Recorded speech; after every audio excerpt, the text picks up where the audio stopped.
El Papa Francisco nos ha concedido la indulgencia a quienes en este momento de prueba de la humanidad por la pandemia del coronavirus estamos involucrados en la lucha espiritual para aliviar a los enfermos, para acompañarlos o también a través de nuestra oración suplicar la ayuda del Señor. Pero, ¿qué son las indulgencias? Bueno, yo recurro al Catecismo de la Iglesia, que expone con mucha precisión, mucha belleza también, la doctrina, lo que la Iglesia cree. Me remito a los números 1471, 1479.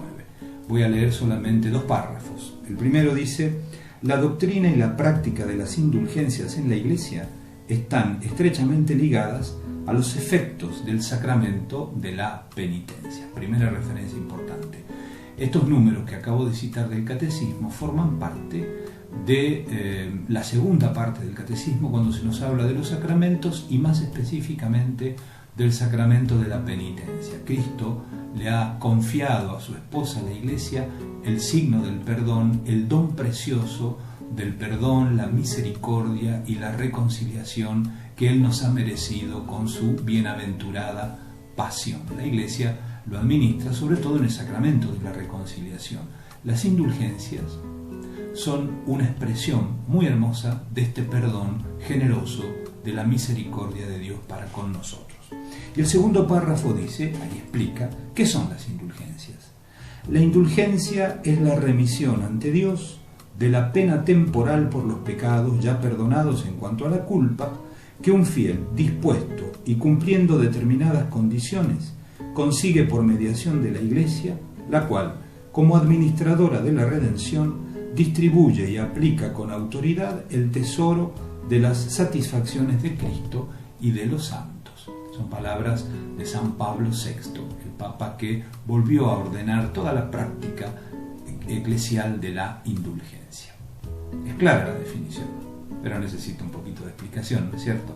Bueno, vamos a eso. Primero, fíjense, se habla de que es la Iglesia la que tiene la autoridad para aplicar este tesoro que son las indulgencias. La palabra autoridad quiere decir que la Iglesia actúa en nombre de Cristo.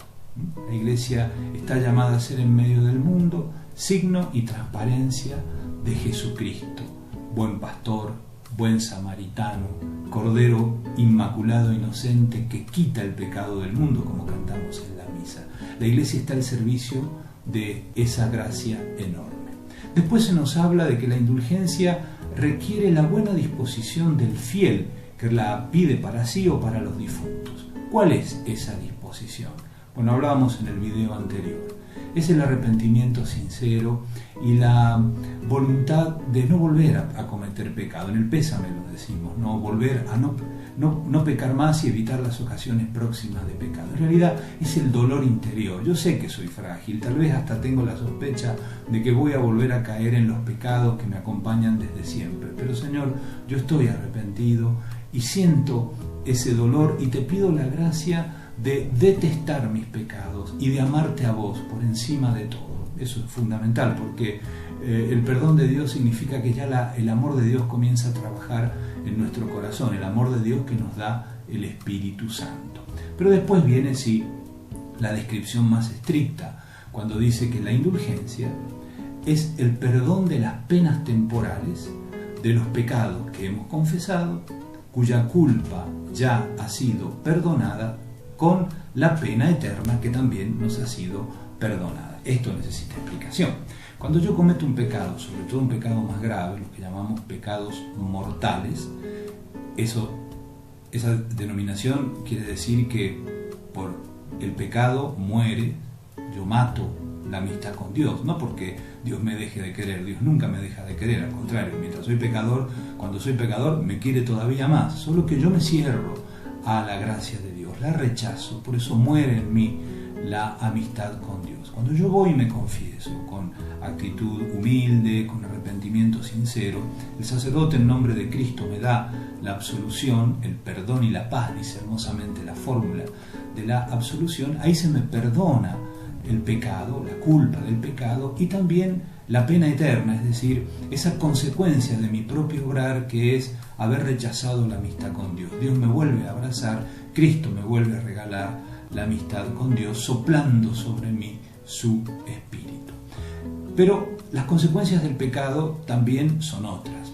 Y en esto quiero aclarar que las consecuencias del pecado son eso, son fruto del propio pecado. No es un castigo que Dios desde arriba me envía, sino que al cometer el pecado se desata un proceso de corrupción, de deshumanización. El pecado me deshumaniza, que, como dice la Biblia, el pecado lleva consigo su propio salario, su propia paga. El rechazo de la amistad con Dios, y si muero de esa manera, la condenación eterna, no es un castigo que me viene de fuera, es el fruto de mi propia elección. Yo elegí a vivir así. Bueno, cuando me confieso, yo recibo el perdón de Dios y se restablece la amistad con Dios. Pero el desorden que causaron mis pecados en mí y en los demás necesita que yo me siga purificando, porque sigue pesando en mí el egoísmo, las consecuencias de mi propio pecado han debilitado mi voluntad, entonces yo tengo que seguir peleando día tras día para vivir el Evangelio.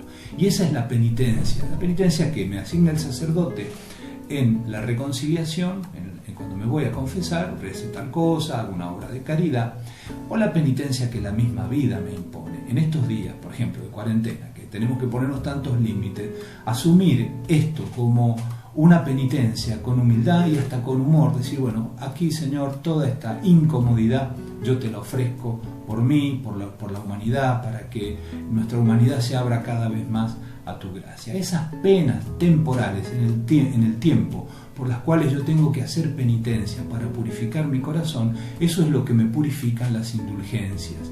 Las indulgencias expresan esa comunión en Cristo que atraviesa todo el cuerpo de la Iglesia, de la cabeza al cuerpo.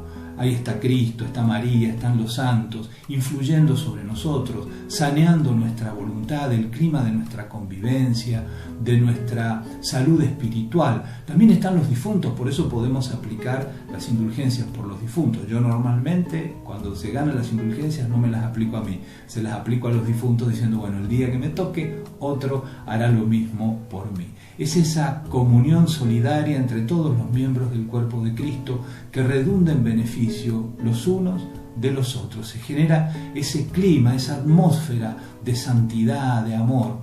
Pero la indulgencia que se me da, que me quita estas penas temporales que yo tendría que realizar para terminar de purgar mis pecados, no significa, bueno, aquí se acabó, sigo en un larilaraila, hago de mi vida lo que se me da la gana. No, eso es como una fuerza nueva que yo recibo para vivir más intensamente. El enfermo para asumir el momento de prueba que tiene. Quienes lo cuidan, quienes lo curan, para realizar esa obra de buenos samaritanos más intensamente. Y todos nosotros para comprometernos con más fuerza para hacer que este mundo se predisponga cada vez más a recibir la gracia de Dios. Espero que esta explicación te haya servido. No te olvides, mañana estamos una vez más en oración con el Papa.